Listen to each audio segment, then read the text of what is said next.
What's up, guys? In this episode of the Conqueror Approach, we're going to talk about breaking through fear, taking risks, how to understand the mind and live an extraordinary life, overcoming depression, and suicide awareness. Stay tuned. If you look back at the education system and where it really came from, this all starts to make a lot more sense. If you're listening to this right now, you know deep down that the system you've gone through has not led you to being an individually creative, happy, joyful, fulfilled, contributing member of society, that fully individualistic, living your true potential. Everybody who's listening to this knows that, but most of us wonder why, right?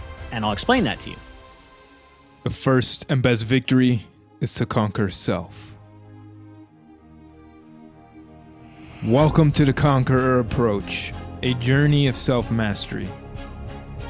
To cultivate our mind, body, spirit, financial literacy, and allow our light to shine upon the world. Brought to you by me, your host, U.S. Navy submarine veteran and entrepreneur, Musa Mikkel. Let's conquer. Welcome back to the Conqueror Approach. I appreciate you for tuning in and joining us. Today I have Zander Fryer. He's a best-selling author and internationally renowned speaker and host of iTunes' top podcast, Shit You Don't Learn in College. After quitting his successful corporate career, making over $200,000 a year at Cisco as an engineer, at the age of 27, Zander launched his own company, High Impact Coaching, to inspire and empower entrepreneurs to build successful businesses while adding value to the world. He's a mentor of millionaires, Grammy award-winning artists, and best-selling authors alike. Thank you, Zander, for joining me today. I appreciate you. Absolutely, man. Thanks for having me. Yeah, man. And you have an incredible story. I know a lot of people would probably think you're crazy. And I'm sure the people that you are close with probably didn't understand you leaving a great job to make your own company and do something different that's not really the same as being an engineer. And that's all good, man. Cool, man. It all flourished into something great, and what you're doing now is impacting a lot of people. So I just kind of want to know a little bit more about your journey into creating high impact coaching and what made you make that shift. Yeah, I think that's a really good question. I mean, when I was at Cisco, I had what everybody called success, right? I made great money. I had a great title. I was working with clients like Disney, Facebook, NBC, Verizon, DirecTV, Sony, all these big name brands. As a kid in his mid-20s, I had a standing meeting with the Disney CIO, right? What the hell? Who does that? I was driving a BMW. I lived in Venice Beach, flew around the country, literally a kid in his mid-20s dream. I had it all, but I didn't feel successful, right? What I was led to believe was success: make the money, have the title, but do something that's, have the big name, whatever it is, right? And I just never felt successful with what I was doing. And I realized, that the education system and all of our upbringing and everything like that was programming this idea of what success was for me. And I kept chasing it, and it wasn't there. Right. And every year I would get another promotion or another raise, and I'd have this sharp peak of joy, and then a dull hunger for more right afterwards. And I just knew that that wasn't success, right? The title, the income, the money, all of that stuff wasn't success for me. It's funny you talking about people probably thought I was crazy. My mom thought I was crazy. I'm half Pakistani. So anybody of Indian heritage will get this. When I told my mom that I was quitting my engineering job, she was like, WTF, right? You don't do that to a brown mom, right? You just don't do it. And so when I quit my job, my mom's super supportive and always loved everything I did, but she basically told me no, don't do it. Right. And I had to be I call my mom Mama, total mama's boy. I was like, Mama, I need you to understand that, I know you can't see it, but I need you to understand that you did such a good job raising me that I'm going to do, it would be doing you an injustice. She emigrated from Pakistan to the US when she was 15 years old to get away from a lot of shit there and build a stable life for our family and everything. Right. I was like, I need you to understand, I would be doing you an injustice for all the work that you did for me and my sister by not going for something more. right? That this isn't what I was meant for. I was meant for something different, something bigger. But it was terrifying, right? It was absolutely terrifying. I threw away something that was really good, right? It was, like it was great. Like it wasn't bad. I wasn't in a dead end job. I was making more money every year. I was working with great clients, had a lot of autonomy, right? But part of me knew deep down that this wasn't it, right? And I had a conversation with a mentor of mine, and he was the one that really kind of sparked that in me. He asked me, Zander, what would you do if you couldn't fail? And I told him, and this guy was a 7-figure entrepreneur at the time. And I told him, I was like, honestly, like I'd probably be, like I'd love to mentor full time. I don't even know what that means, but I was actually in Air Force ROTC when I went through college. I was actually going to be a fighter pilot. And I got Top Gun award at field training and everything. And then I got a DUI my senior year and I got kicked out. Right. So that kind of blew up my whole 20-year future of being an F-22 pilot in the Air Force.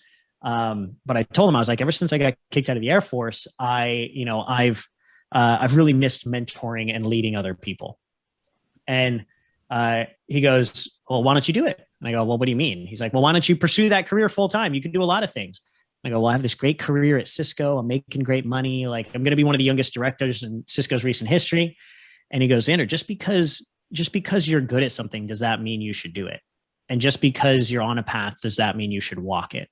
And he goes, what do you really feel like you need to do? And I was like, holy shit, like nobody's ever asked me that before. Right.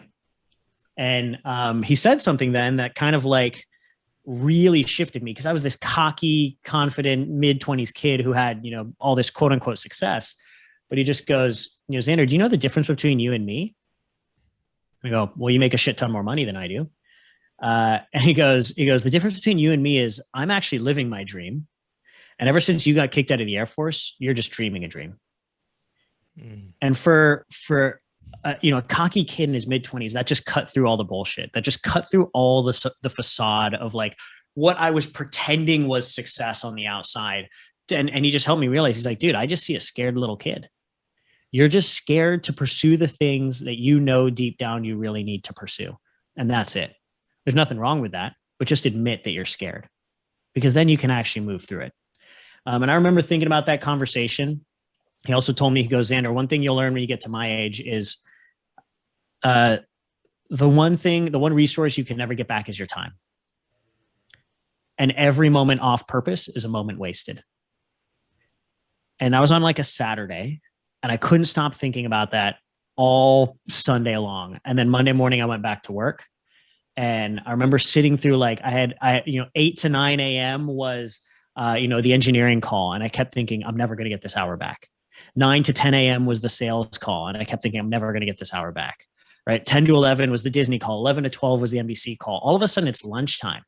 And all I can think about is I'm never going to get that morning back. That morning is gone for the rest of my life. And it was not lived purposefully for me. So I literally picked up my phone and I called my mentor, and I was like, or my manager, and I was like, Frank, I quit. And he was like, what the hell? Like who gave you an offer? Where are you going? I was like, I don't know. Nobody gave me an offer. He's like, well, what are you doing? I'm like, I don't know. He's like, well, what do you mean you don't know? I was like, I don't know, but I know that it's not this. That's all I know. I know that this is not what I was meant to do with my life. And if all I did was quit right now and just go figure out what I was meant to do with my life, that would be more important, because at least I'm not delaying it anymore. So that's how I ended up quitting, was just, basically realizing that, number one, like we only have so much time on this earth. And then number two, having the courage to just go against the norm, I think so many of us are like held by fear of people judging us, fear of people criticizing us and what we do, when deep down we know what we want to do, but it's other people judging us and telling us this is what you need to do. And that creates so much anxiety. It creates so much tension within us. Like, why do we let other people dictate that for us rather than really allowing us ourselves to really go after that shit? Man, that's super powerful. I resonate with that a lot, man. And I could totally see that mentor just being such a crucial voice, Absolutely. right? To give you that feedback, right? Not what you want to hear, because anyone would have been like, yeah, man, you're doing great. Like, why would you even think about that? Stop being dumb or whatever. Another thing I want to point out is like, hey, man, you burned the bridges right there. Yeah. Like some people have a dream or are just an awareness of it. However, they hold on to their secure job for Yeah. years, and then 5 years go by and they're thinking of that time. Then 10 years go by and they're thinking of that time. I knew people in the military. I felt the same way, honestly. I know you wanted to join the military, but I felt like what you were feeling at Yeah. Cisco when I was in the Navy. Yeah. And then I see people who are just doing their time miserable, afraid to get out because of that secure paycheck. Because it's unknown, because it's quote unquote unsecure. Like you mentioned, that secure paycheck. It's crazy though. Like all of this comes back to a subconscious psychological fear of death, right? Like it always comes back to that. It's the need for safety, the need for comfort. I always, we talk about this in my book, Shit You Don't Learn in College, in depth. But like, if you think about it, like our response in today's society to a majority of our decisions, I talked about this in my TEDx as well. 90% of the decisions we make are fear-based decisions, right? Well, evolutionarily, where did fear come from? Where does this idea of fear come from? It was designed to keep us safe from dying. So when you hear a loud noise, rawr, stay away from it. It's a saber-toothed tiger. You'll die, right? The fear of heights that we have naturally is because if you fall off of a cliff, you're gonna die, right? Like these fears, those two fears, loud noises and heights, are the only two fears that we are evolutionarily programmed with. All of the others are socially programmed, right? But it comes back to keeping us alive. Now, I don't know if you noticed, like, I don't know if you checked the bathroom before we started this call, but like, there are no saber-toothed tigers in the bathroom, right? Like, we're not going to die by making these decisions, right? But we might be criticized. We might be judged. Now, Dr. David R. Hawkins talks about this in his book, Power versus Force. Shame is the lowest energetic state that we have as humans, just above death. Shame is actually one of the worst feelings that we can feel as humans. It's so bad that, and you and I were just talking about this before we hopped on this call, that it will actually cause people to commit suicide. People would rather die than feel shame because it's such a low energetic state, right? Now, that fear of judgment, that fear of criticism, doing something that goes against the norm, literally keeps people in jobs that they hate. It keeps them doing things that they despise. It keeps them making decisions that tear them up inside and cause them anxiety and depression and suicidal tendencies, right? But it's all because of that fear. And what we really need to do is we need to realize that these fears are fake. They are not real. They are stories in our own head that cause us to feel this way. And we need to start to reframe those stories so that we can actually move forward with our lives and do shit that matters. That's huge, man. I know Les Brown says false evidence appearing real, or Zig Ziglar, one of them coined that one. And that's really it. Like, how do you go about creating a relationship with fear? Because really fear is just fear. It's an emotion. I look at it as data, and see how it influences my feelings and behaviors. But I feel when you look at it as data or just information and acknowledge it, you can still act despite of it. Yeah. Right? Because it's not fear that stops us. It's our response and our relationship to that fear. Yeah, it's the relationship with fear and the action we take because of fear. Do we allow fear? Like, a lot of people think, like, I've done a lot of really crazy shit in the last 5 years, right? Like quitting my job and all these other things that I've done with the business that's allowed it to double literally every single year for the last 4 years. But I tell people, like, it's not that I don't have fear. Like, I'm terrified of spiders. I'm terrified of heights, right? I'm terrified of sharks, but I'll still go in the ocean. But I'll still go get the spider when my wife Maddie tells me there's a big spider in the living room. I'll still go to the edge of a tall building because I love pushing myself. And like you mentioned, it's my relationship with fear. So yes, fear is data. Also, in my opinion, I actually use to this point now, I have, we've built a company, we'll do somewhere between 4 to 5 million this year. We've impacted tens of thousands of lives, like you mentioned, like TEDx, best-selling book, like all this different stuff, right? I have now realized that the more that I go towards my fears, the more successful I am. So that's my relationship with fear, but I've built that relationship over the course of years, right? Ryan Holiday talks about it in his book, The Obstacle is the Way. Marcus Aurelius talks about it. All the Stoic principles, Marcus Aurelius, Seneca talk about it. Like the impediment to action is the direction that action is needed, right? So, really what I tell people is like fear can actually be a compass for your true purpose, because, I always tell people purpose is the two decisions we have on the spectrum. You're either making your decisions from a place of fear or a place of purpose, right? Now, most of us make fear-based decisions, right? Now, in order to make a purpose-based decision, we have to make courageous decisions in the face of fear. So you're going to have to face your fears to make purposeful decisions. So like I mentioned, I've built this relationship over the course of years, and every time I go make a scary decision, it turns out for the best. Like I want everybody to think about, right? Like think about over the last year, was there anything that you did, despite your fears? Whatever it was that you did, maybe it was you quit a job, or you turned down an opportunity that you knew wasn't right for you, or you had a difficult conversation with a loved one that you knew you needed to have. Like think about these things that you did in the face of fear, and I almost guarantee that something amazing came from it, right? Well, what if you did that all the time? What if every day you made that decision to face that fear and take a courageous action, right? Now, it doesn't have to start with anything big like quitting your multiple six-figure job, but it can start with little things, right? It can start by, telling somebody the honest truth that you've been meaning to tell them, having a difficult conversation with a loved one or friend, right? It can start by doing something difficult that other people might judge you for, and just doing something uncomfortable to get out of your comfort zone and go prove that you're not going to die, right? I did, when I first started my business, this is probably where I developed this habit. When I first started my business, I knew that I wasn't good enough, right? That sounds really weird to a lot of people, right? Like self-development guy telling everybody that he's not good enough. Well, you're not good enough, right? If you were good enough, you would have all the things you ever wanted in life, right? The truth is, none of us are good enough for our dreams, for what we really want yet, right? I want to make that very clear. None of us are good enough yet. Well, how do you become good enough? Well, you have to grow physically, psychologically, emotionally, mentally, in your skill sets. Well, how do you grow, right? How do you build a muscle? You put tension on it, right? You push it out of its comfort zone. That's how you grow, right? So I knew that if I wanted to grow every single day, I was just going to do something that made me uncomfortable. I was going to do something where I had to face a fear, and I just did it anyways, right? So every single day for the first year I started my business, I called it my big cojones action, right? So I'd literally wake up every morning and I'd think of something that just scared the shit out of me.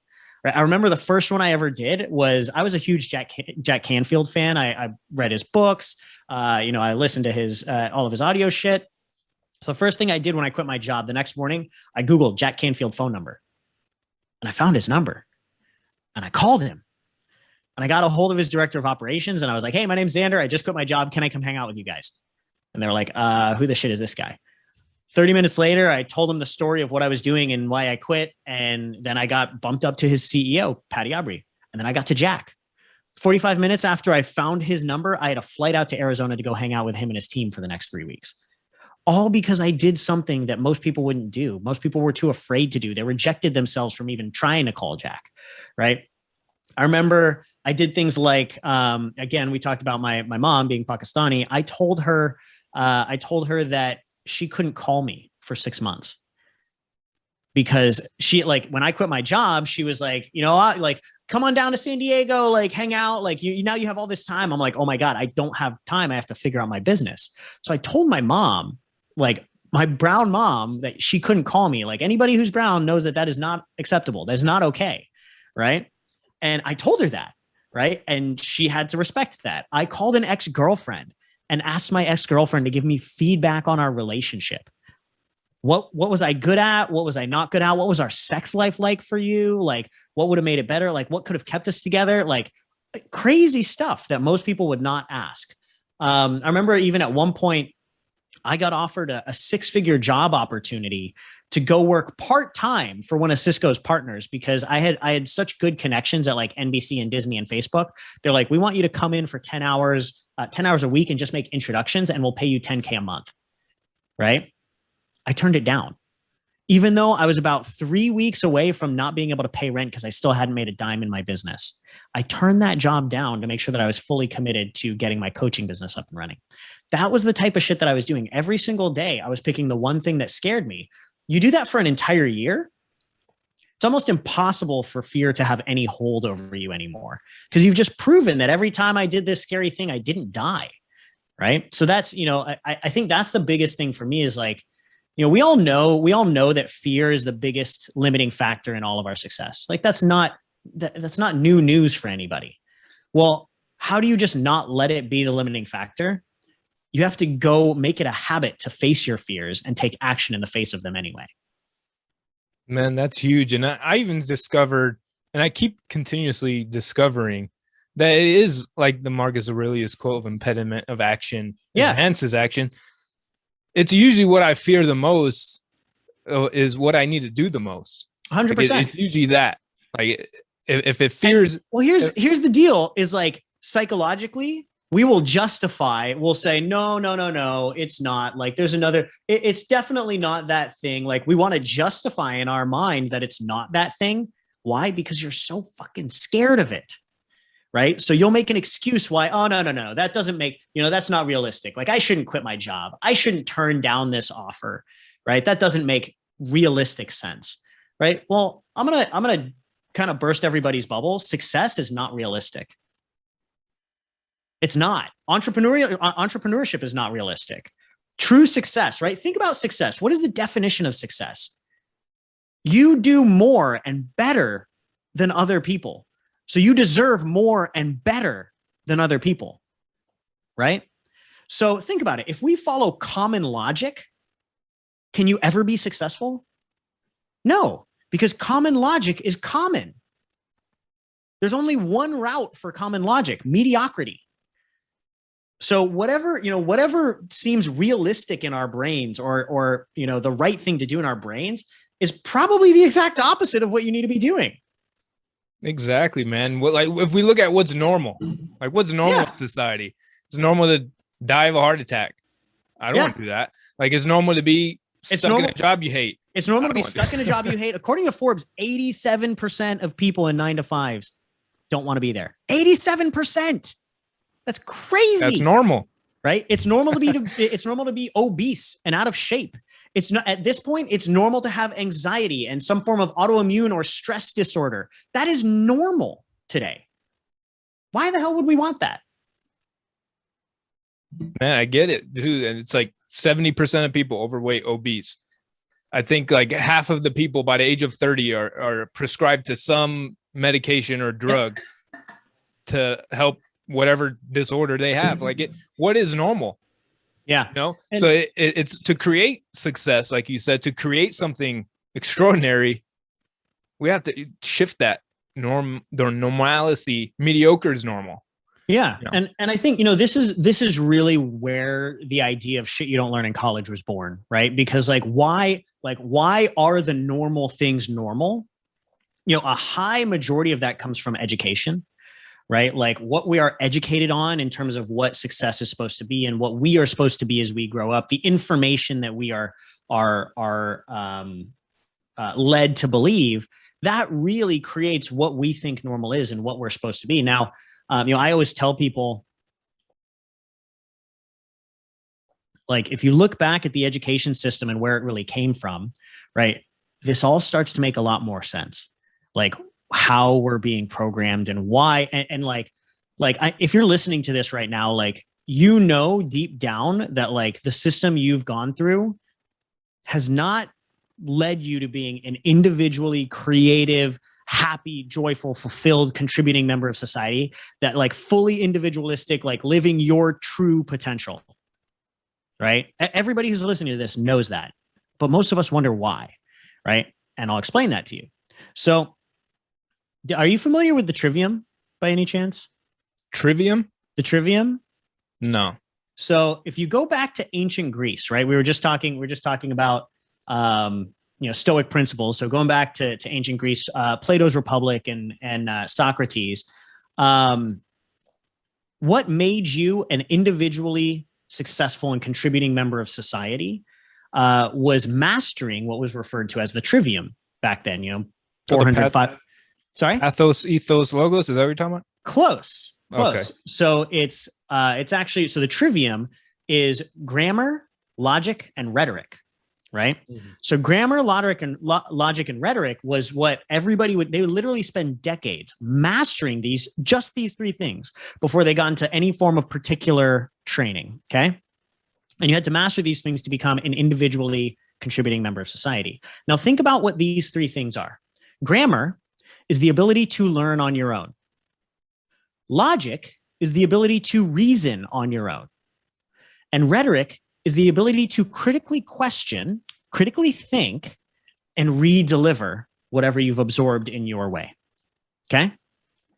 So that's what makes an individually contributing member of society. Learning on your own, reasoning on your own, thinking on your own. Now, fast forward to ancient Rome. Okay, fast forward to ancient Rome, and we've got imperialistic Rome, expansionist Rome, right? Expanding, militaristic. What makes a terrible soldier? Someone who learns on their own, someone who constantly reasons on their own, and someone who critically questions all the time. Right? So that's not what you want as a soldier in ancient Rome. So they did away with the whole trivium to create cogs in a wheel. Right? That's what it was. It was to create cogs in a wheel. It was for the greater good, but at the cost of the individual. Now you fast forward to the industrial age, and it's the same thing. Now it's not militaristic expansion, but it's economic expansion. We're creating corporations, these mini armies, right? And we're creating these worker ants that go into these. Now I'm all for capitalism. It's created so many advancements in technology and healthcare and all these amazing things that have helped us make our lives more comfortable, but it's also killing us, right? Just like you mentioned, depression's at an all-time high, anxiety and stress is at an all-time high, health issues at an all-time high, right? And this is because we're creating cogs for this wheel of economic expansion, right? It's the same thing. Our education system is designed to create cookie cutter pieces to fit in these big organizations. And we're over the last 30, 20, 10 years, we're just getting more and more aware that that's just creating more and more physiological and psychological issues with the individuals, to the point that it's causing, people to commit suicide, people to be depressed and on some form of pill, health issues all over the place. This is all because we're trying to shove people that are individuals into a cookie cutter box. That's where it's all stemming from. I wanted to ask you, because you just touched on something that I want to introduce more and talk about more. Yeah. Is definitely 100% agree. Like the system conditions us to be what would fit society, or fit our norms, right? And depression's at an all-time high. Suicide on the rise. Last year, huge increase. Yep. From previous quarters and years and whatever the data shows. What would you tell somebody who's contemplating suicide? I think the first thing that I want everybody to understand who's contemplating suicide, because you and I were talking about this, I lost my best friend to suicide 4 years ago. I think the first thing that I want anybody to understand who's contemplating suicide is understanding that it's not your fault, right? It's not your fault, but that also you can change this. You were just never given the tools to change this. You were just never given the tools to understand. You were never given the tools to understand your brain and how your brain works, how your emotions work, right? A lot of us who get stuck in deep, dark depression or PTSD or suffer with trauma, a big part of this is we just don't understand what's going on. So we feel like it's inescapable, right? I've been there. I've been through, when I lost AJ, I didn't want to get out of bed for about 9 straight months. Bawl my eyes out like 30% of the day. I lost my complete identity as a person. But the reality was I had a distinct advantage that most people don't have. I understood how my brain worked. I understood how emotions worked. And so therefore I understood how to move through the emotions and think about this. Like when I lost my best friend, first of all, I was heartbroken. I was lonely. I felt all the sadness, the loneliness, the anger. But then I also resented my best friend for killing himself. I resented AJ for taking himself away from our friends and his family. I hated him for that. But then I felt guilty for resenting my best friend who was so tormented that he killed himself. How could I resent somebody who was he was so like dark inside that he had to take his own life? How could I resent him for that? So I felt guilty for that. And then I felt ashamed for feeling both of these emotions, because what if somebody, I was a coach. What if somebody could hear my thoughts, right? But here's the deal. When I was going through that depression, I never identified with those emotions because I knew that they were just emotions. I felt those emotions, but I never identified with them. Did I cry all day long? Absolutely. Because I knew, scientifically proven, the only way through an emotion is to actually feel it. Right now, there's a lot of different types of modalities and therapies and things like that you can use to move through traumas, but it's the only way to move through an emotion is actually to move through it. Right. And so many of us try and avoid these emotions. And that's why they bury down in our subconscious. Our subconscious is 95% of our brain.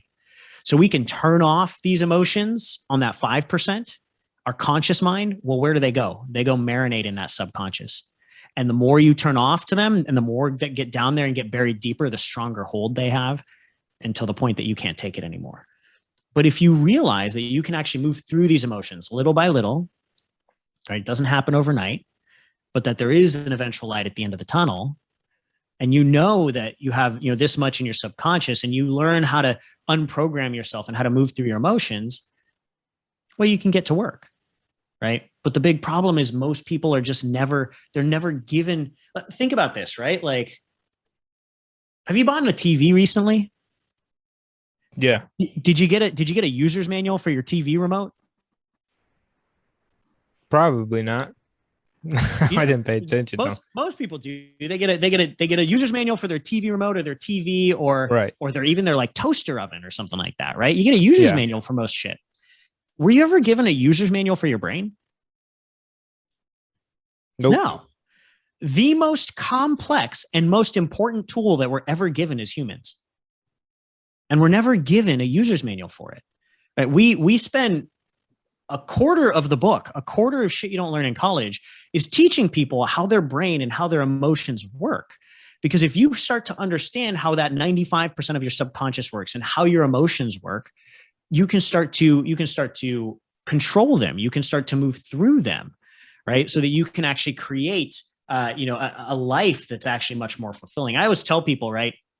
Like, imagine like your goals are off, in front of you, and you've got like 5 horses that are running like full speed at those goals, right? But those 5 horses are chained to 95 donkeys.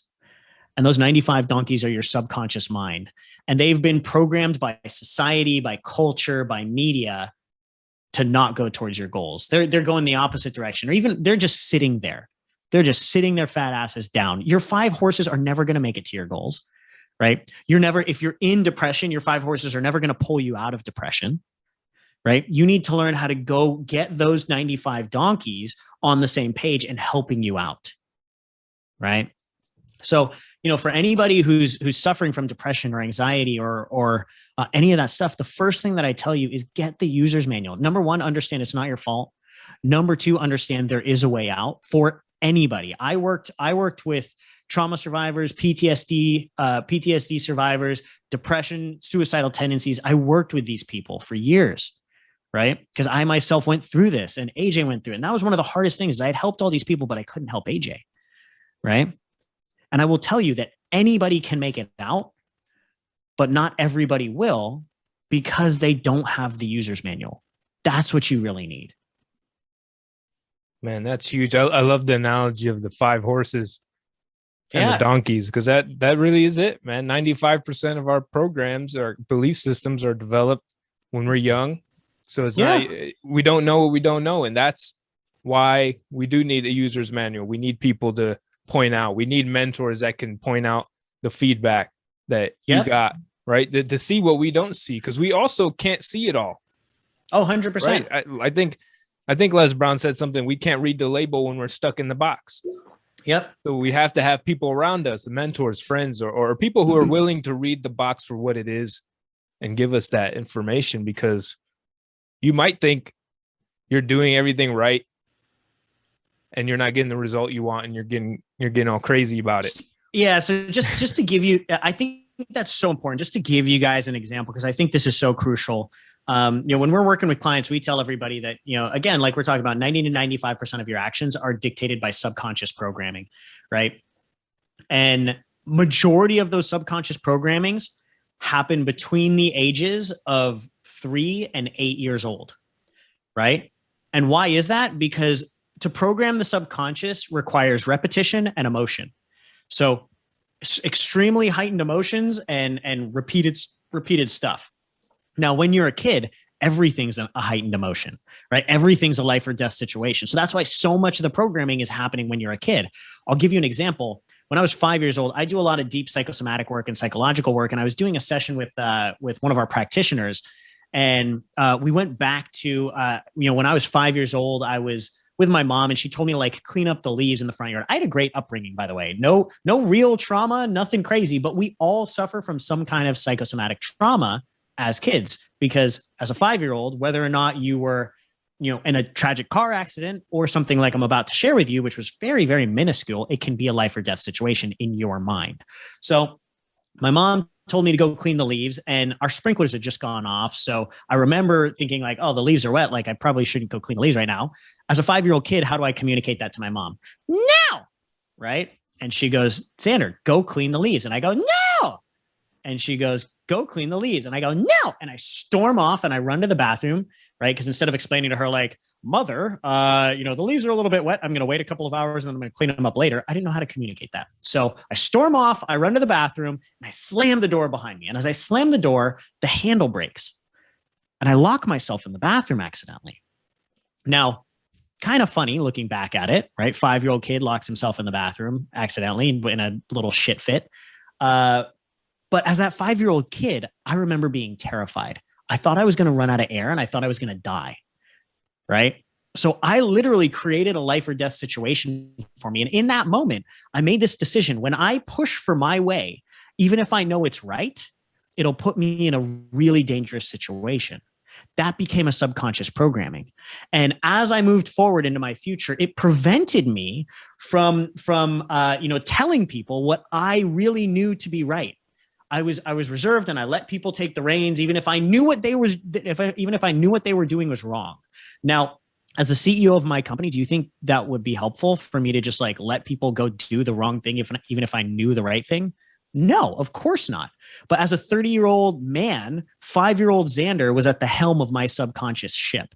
Right now, we all have programs like this, and it's not one or two, it's hundreds and thousands of them that are in our brain from when we were younger. And this is what makes up the majority of that 95%. 5-year-old Zander, 7-year-old Zander, 3-year-old Zander making these decisions about life, right? And that now becomes how you behave as a 30-year-old, a 40-year-old, a 50-year-old adult, right? So if you're not taking the time to go back and figure out these programmings, like you mentioned, have a mentor to go find these labels that you've created. And because you can't even see that they're happening, you're just like, no, this is the world, right? That's not how you're supposed to act. No, that's just the program you created as a 5-year-old. Doesn't make a lot of sense when you're 30 years old. Absolutely, man. And what may have served us in the past or a certain time period served us then, but to get to that success, to create great things, to have an extraordinary life, it's not going to serve us in that way. So you got to do something different. Got to do something different. And that's what this is all about, man. The first and best victory is to conquer self. And that starts in the mind and how we think and how we operate, and the awareness to that, how our brain works and operates. I appreciate you for opening up so many difficult topics really to talk about, but man, so needed, right? People, this is the source. The mind is the source of our reality and how we perceive and live life.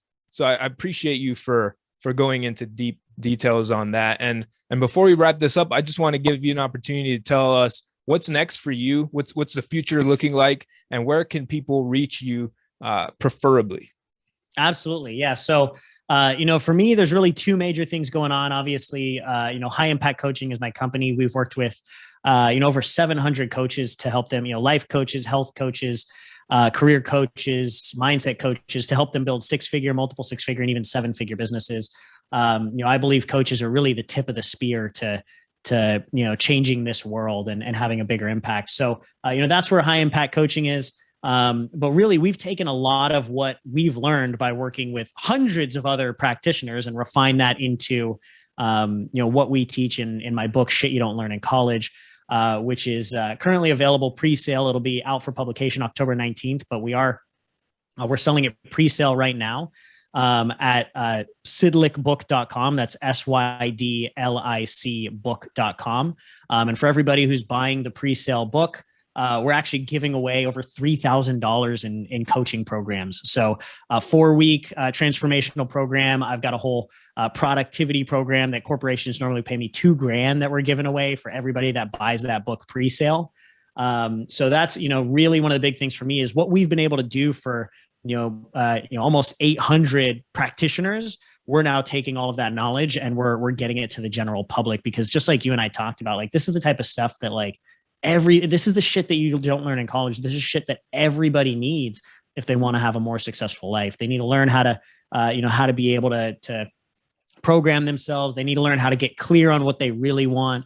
They need to learn how to establish and master the skills of execution, and then learn all the tactical shit that could actually help them succeed. How to be more productive, how to get rid of stress and anxiety, how to get better at sales and influence, how to build communication and relationship skills. This is all the stuff that nobody's been taught that will actually allow them to live a life with more money, more meaning, and more freedom. So that's the big one, is Shit You Don't Learn in College. If you guys want that, go to sydlicbook.com and you can check that one out.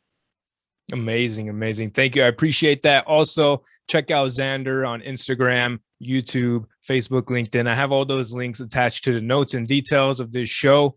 Check him out, follow him. He's full of great energy, great wisdom, great coaching, great content wherever you want to follow him. So get in touch with that, because that's the big thing in this is programming our mind, right? If we're not programming it intentionally, it's just going to be programmed by whatever we're experiencing. Somebody else is doing it, whether we like it or not. So, and they're not trying to program it for you to be successful. So get on it. It's all about the repetition that we intentionally put into our lives, because marketing's happening. People are going to try and make us feel bad. There's media. There's all kinds of things that are going to try to make you feel less than, so you don't, so you can keep buying their products or whatever the case is. So I appreciate you, Zander. I appreciate you. The greatest gift you can give is your authentic self and your time. And you've done that here with me today and the listeners of this show. So I appreciate you. Absolutely. Appreciate you, man. That is all for this episode. Thank you for tuning in. If you found any value in this episode, someone you know will also. Please share, subscribe, leave a rating and review so we can reach more people, have a farther ripple, and a larger impact. Stay grateful. I appreciate you. And remember, you are a conqueror.